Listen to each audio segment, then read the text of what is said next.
All right, so as Andrea said, I'm going to be talking about blenderized tube feeds today. I'm a pediatric registered dietitian, so some of my details may lean a little bit more towards pediatrics. So by the end of the presentation today, hopefully everyone will better understand what blenderized tube feeds are, how they can benefit lots of different feeding difficulties, different gastroenterological difficulties as well. So what are blenderized tube feeds? So they're blended or pureed foods made into liquid consistency that can be used as a nutritional source. So usually we administer these through G-tubes. Some of our kids will sometimes eat the blends by mouth while they're being fed, but I'll go into that a little bit more later. There is one resource here that is helpful, the Homemade Blended Formula Handbook, and there's several other resources that I'll go into as well later. So here's just a little bit of a history of how blenderized feeds came about, starting just with a little brief history on just G-tubes as well. So going all the way back to ancient Egypt, they tried different feeds at that time via the rectum, and then in 1598, they used different animal insides, particularly a bladder for this one, and attached it and used it to go down into the esophagus. A little bit later on, 1600s, we talk about a nasogastric tube, so that's going nose to stomach. They tried using different utensils for that as well, but particularly a little bit later on, they used leather to feed. And blends were even introduced as early as 1646, but at that time, they used some kind of jelly. Some people used wine, something like that, just to start and kind of see what happened. 1800s, that's when they first started talking about the first gastrostomy tube. And I won't read through all of these for you, you can see them there. But then they also discussed, after doing the first gastrostomy, can we feed past the stomach? Does that help to increase tolerance of feeds as well? Something that would be a little bit more temporary, they discussed later on is an NJ tube. So that would be the through the nose to the jejunum. Then as we kind of progressed through time, they started thinking about can we feed somebody at a slower rate and over a longer period of time? That also helps with tolerance to feeds to decrease any sort of vomiting, retching, gagging, those sorts of things. And then in the 1930s, the first pump was introduced. A lot of our kiddos and adults are on a feeding pump, and they can have feeds administered over any period of time, whether it's 15 minutes up to 24 hours.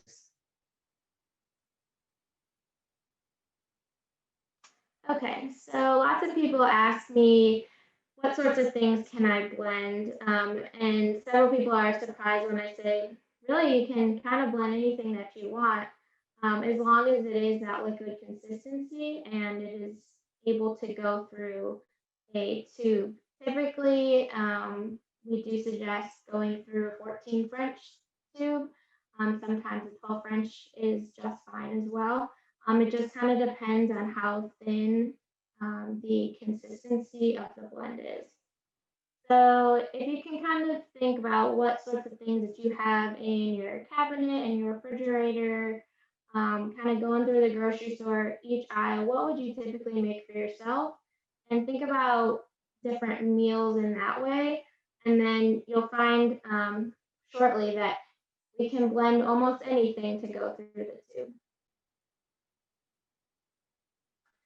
So are blenderized feeds an option for me or anybody else in my family or one of my patients? So kind of thinking about what sorts of commercial products people are on.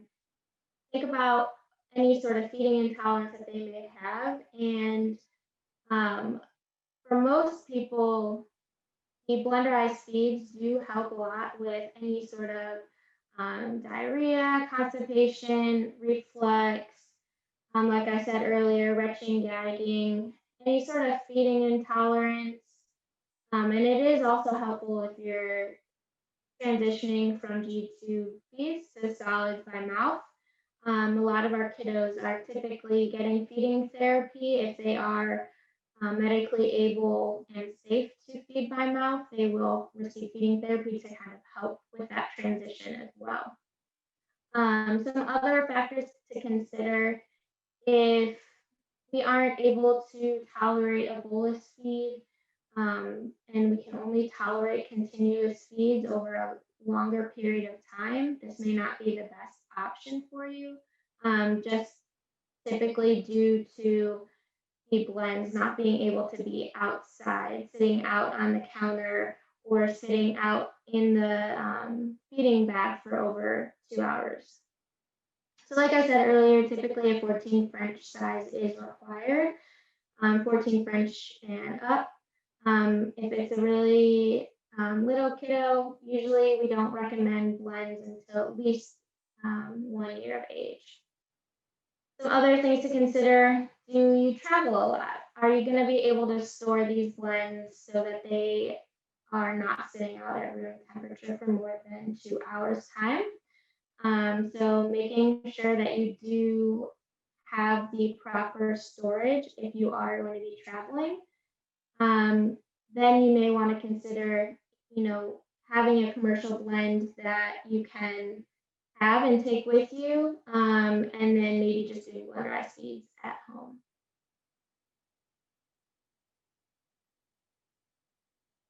So for those that have more of an oral feeding difficulty, I like to focus on feeding difficulty because it is something that we see a lot. And I'm part of a feeding team, and this has been a big topic of ours that we like to discuss with our families. So having that overall sensory experience is very, very important. Whether it's the colors, the new smells, touching the food. A lot of the times we'll have people, sit at their table or the high chair or wherever they're typically having their meal.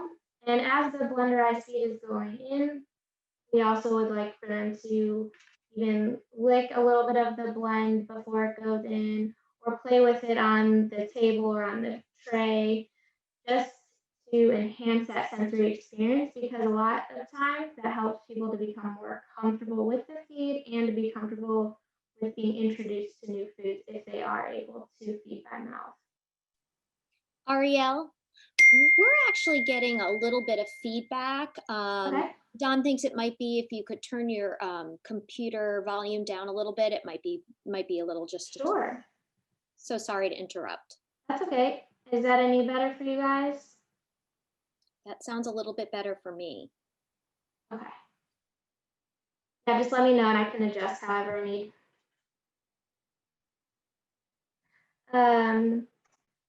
So like I said, we eat with our senses. So when you go to nowadays, if you go and get takeout, or think back when you were able to sit at a restaurant, we're eating with our senses. We're constantly smelling different foods. That kind of increases our appetite as well. So, if we are involving somebody in even the preparation of their blenderized feed, even if they're able to put the food in the blender, or able to just kind of sit and watch and be involved in just the simple things of taking something out of the cabinet and getting those senses of touch, feel, smell, taste, anything like that as the blend is being prepared, that's also very helpful to help with feeding intolerance. So why have these blends become kind of the buzz around G2 feeds? Well, sometimes it can be less expensive than just um, a commercial blend that you may find in through the DME companies, or a lot of times the blends have more of a fiber source. You're getting lots of fresh fruits and vegetables. There's a lot of antioxidant benefits from that. It also just improved gut microbiota. You know exactly what's going into the blend. You can also feel better about it. So these are just some of the commercial blenderized food feed products that are out right now. So you can see there's complete organic blends, liquid hope, Nourish Peptide, Fuchsia Harvest, Real Food Blends, and Cape Farms. Cape Farms doesn't advertise as a blenderized formula, however, they do have extracts of food within their formula.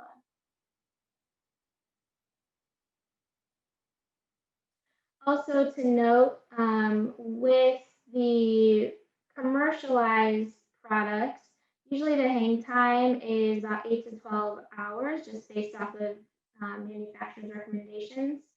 However, with blends that you make at home, usually we only recommend about 2 hours. So this is just this slide and the next slide is just a way to break down each of those formulas that I talked about. This will break down the nutrient information and whether or not it is sole source nutrition. So sole source nutrition meaning that it's going to provide all the macronutrients, micronutrients that you need, vitamins, minerals, anything like that into the formula itself. I also did note which ones are plant-based versus not. And as you can see here, the different age groups that I've broken it down. So a lot of these blends are typically recommended by the manufacturer for ages 1 through 13. You can see Liquid Hope Peptide. Those ones are for adults as well, anyone over the age of 13.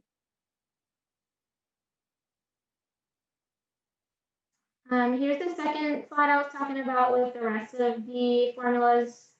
So if you go down to the real food blends, for that one you would need to add some sort of salt source calcium, and usually we just add a multivitamin for that one. A lot of the times real food blends will pair with another commercial formula just to kind of take care of whatever micronutrients we need to increase. Fuchsia Harvest does have a new formulation out. So they are labeled as vegetarian, however, they do have a vitamin D source that does come from a sheep byproduct. But in the new formulation, they have removed the broccoli and chicken broth, so it is a little bit more smooth. And they are able to label it as vegetarian now that they removed the chicken broth. So these are just a picture of what each of the different formulas that I talked about look like. As you can see, some of them have more flavors and ingredients than others. The Real Food Blends has about 6 different pouches that people can choose from, or they can get a variety from a DME company. And then the complete organic blends have 2 different flavors there. And then the Cape Farms is just vanilla, but they have different formulations based off calories and whether they're peptide or not. So what do I need to make my own blend? So we're going to need ingredients, and then once we get our ingredients, we can start to build that recipe. So different ways to build that recipe, making sure that we get enough calories in. We want to make sure that we're meeting our macronutrient needs, so our fat, protein, carbohydrates, and then also our micronutrient needs. So these are just a few ways that are helpful to make sure that we're meeting all of our needs that we need. So there's a complete recipe builder. That is something that's newer, and it's very nice for us as clinicians at least to be able to talk to the patient and ask them different foods that they like, and then kind of go through the recipe builder to see what of the foods that they like we can add in the blend. And then this will also make sure, again, we're meeting all of our needs. So in the complete recipe builder, all you have to do is kind of click if you want chicken, yogurt, different fruits, and it categorizes it by protein, fat, carbs, and then different vitamins as well. Same with the chronometer. It's kind of, if you've ever used Fitness Pal or if you have used the USDA calorie counter, you can enter in um, each food that you want, and it'll pull up different brands of foods that you can match with whatever you bought at the store. And then it'll give you the macronutrient, micronutrient information. Another important thing to consider, make sure that we're not giving the patient or family member any allergens, and any allergies that they may have is really important to consider. And then again, just choosing your protein, carbohydrate, and fat source. And we can't forget about fluids. That's going to help make it the blend to that liquid consistency that we need. And we are going to need to flush the tube typically after you administer the blend and sometimes throughout the day as well.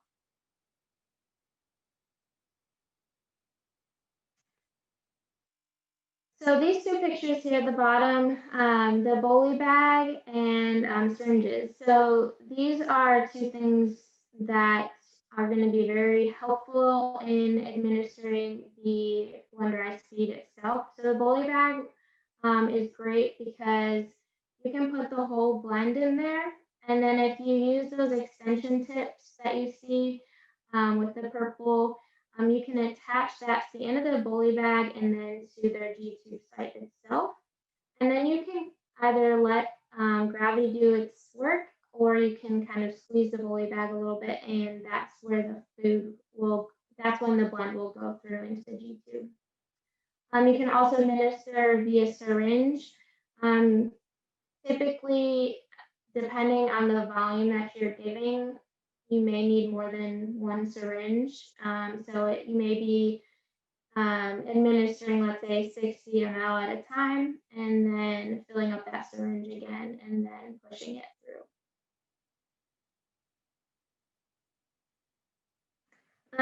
So this is just a sample from one of the recipe builders that I just wanted to show you. So it's all in each category. As you can see, the top is going to be our dairy category, making sure we're getting enough calcium. And then the next section is protein with our tofu, beans, and fish. And then making sure that we are getting some of our main vitamins here, vitamin A and C in those two sections, the 2 servings of fruit and vegetables. With the vitamin A, I just happen to choose carrots and then orange squash and so on, so you can see there.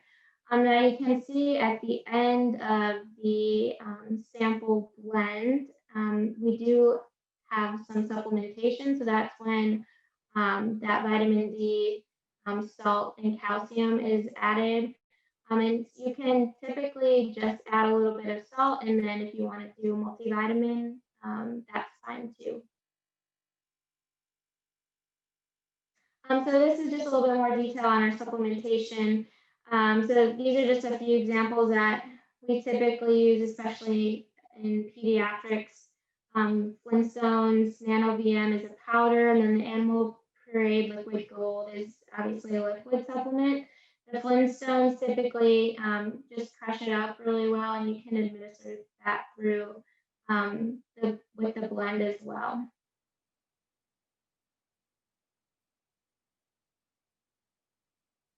So different things that we need to actually make a blend is a very strong blender, so we make sure it gets that liquid consistency that I talked about.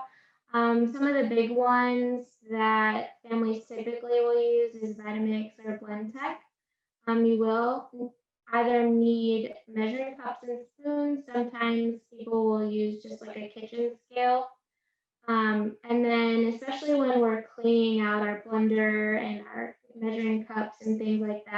you do want to make sure that they are staying nice and clean and don't have any sort of towel fuzz on them. So just something simple like that can just get in the way.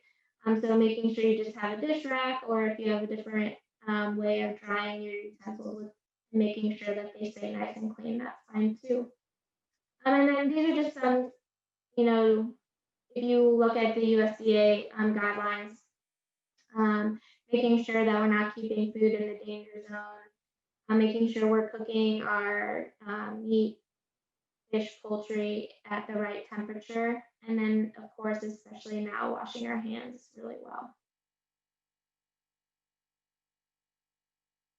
So this is just some brief guidelines about storing our utensils and any sort of unused blends.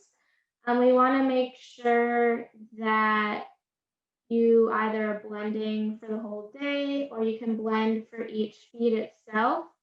Some people will also have a meal prep day or two during the week, and they'll end up freezing their blenderized feeds or portions of them. And that's just fine. We do want to make sure that we are only, that we keep our blends in an airtight container, making sure that they're used within about 72 hours or so, and then toss them if they're not going to be used. So you can freeze blenderized foods for up to about 3 months or so, which is really nice. I will say it is easier to um, easier to not freeze any of the dairy products typically, just because the way that they defrost. Some people have had luck with it, but you can always add a formula or a dairy product into the maybe fruit and veggie blend that you pre-blended, and then add it into the blend once it's defrosted.